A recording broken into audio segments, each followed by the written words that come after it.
Okay, empirical formulas is just a formula that gives you the simplest whole number ratio of an atom. So if you have an unknown sample, you don't know what this compound is, you need to determine the empirical formula. And usually you have to find percent composition first.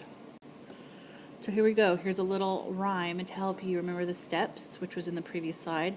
Percent to mass, mass to mole, divide by the smallest, and round to whole, or multiply to whole if it's a fraction. And I will show you in a minute what I mean by that. Okay, compound was analyzed and found to contain 13.5 grams calcium, 10.8 grams oxygen, 0.67 grams of hydrogen. What's the empirical formula? Okay, they didn't give us percentages, so we can kind of skip that first step and just convert grams to moles for each element. So for calcium, I have 13.5 grams.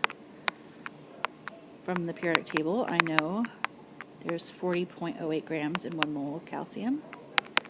That gives me 0.337 moles calcium. And then oxygen, I've got 10.8 grams. From the periodic table, I know the molar mass. That gives me 0.7 moles of oxygen. And I've got hydrogen, 1.675 grams. Yeesh. And in 1 mole, there's 1.01 grams, which gives me 1.668. All right, so I've done the first step, mass to moles. Now I'm going to divide by the smallest. So of these numbers, 0.337 is the smallest. So I'm going to divide each one of these by the smallest. And I'm going to round it until it's a whole number. So when I divide this, I get about 2. When I divide it by this, I get about, oops, this is hydrogen. I get about 2. Okay. Now, if when I did these calculations, say for oxygen I got 2.5, well then I'd have to multiply everything by 2 to get rid of that decimal. But since when you divided it, it was really close, you can just round. So these are our subscripts. This means I have 1 calcium. I don't have to write the subscript though. I have 2 oxygen. I have 2 hydrogen. And I can recognize that this is calcium hydroxide.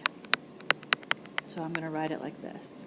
I would accept this on a free response test, but when you get to AP, I want y'all to recognize that this is a hydroxide and write that.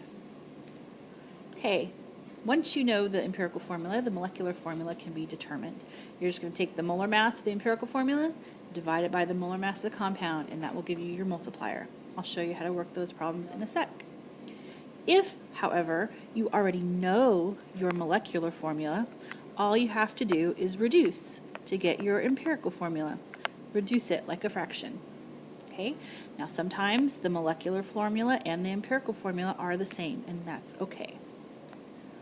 All right, NutraSweet is 57.14% carbon, 6.16% hydrogen, 9.52% nitrogen, and 27.18% oxygen. We want to calculate the empirical formula and find the molecular formula. They tell us that the molar mass of NutraSweet is 294.31. Now, this is the molecular mass. If they didn't give you the molecular mass, the molecular formula mass, you couldn't do the problem. Okay, they have to give that to you. So here we go. We have our percentages. First step, percent to mass. We're going to assume that we have 100 grams, which means we have 57.4 grams of carbon. We have 6.16 grams of hydrogen. We have 9.52 grams of nitrogen and 27.18 grams of oxygen. Okay, mass to mole. 1 mole, 12.01 grams. So that gives me 4.76 moles carbon. 1 mole of hydrogen gives me 6.10 moles. Nitrogen,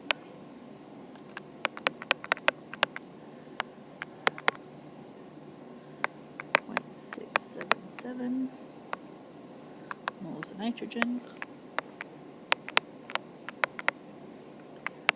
and oxygen. Okay, divide by the smallest, which would be this one. You're just getting a ratio here. And when you divide these, round to whole. So I would get about 7, about 9, about 1, and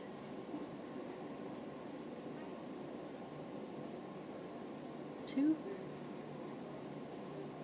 About 2? Okay.